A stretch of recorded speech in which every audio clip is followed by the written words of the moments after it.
I call and let you know you made it here safe. And I love you and I miss you.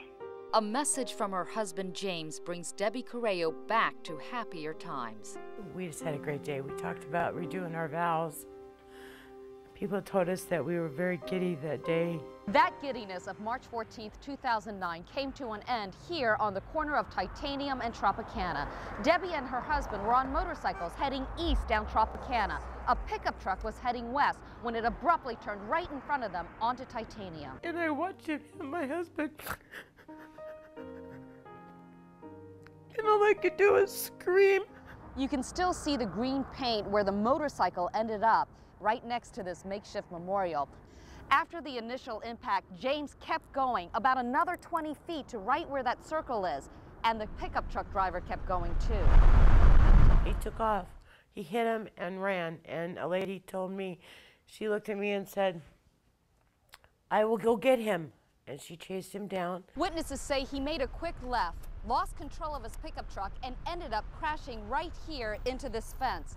Now, strangers pulled him out of his pickup truck and held him until police arrived. Police arrested Carlos Henriquez. He was in court 3 days or 72 hours later. We go to court, and the judge says, I'm going to let you out on an OR with an ankle bracelet.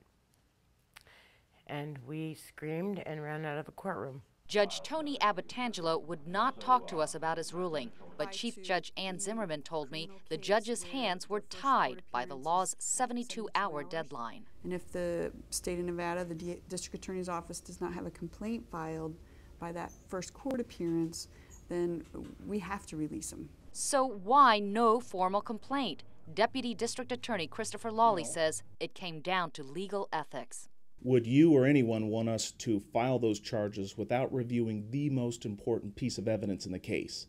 And in this case, that was a blood alcohol analysis. I don't care if they didn't have his blood work or not. He hit him, he killed him, and took off. He didn't stay to see what happened. He took off. So is that not enough to keep somebody in jail? Could you, though, have held this guy on maybe another charge like vehicular, homicide, fleeing the scene, just until you could get that blood work back? The other felony charge that was approved in this case is leaving the scene. Unfortunately, that charge also requires us to prove that there was some injury to the victim. For us to prove there is injury usually requires us to rely on some kind of forensic evidence. In this case, it was the coroner's report, which we did not receive until after the blood alcohol report. Delays at Metro's crime lab start with manpower. They're down 4 people in the blood alcohol area. Right now we have about 1,800 cases in blood alcohols.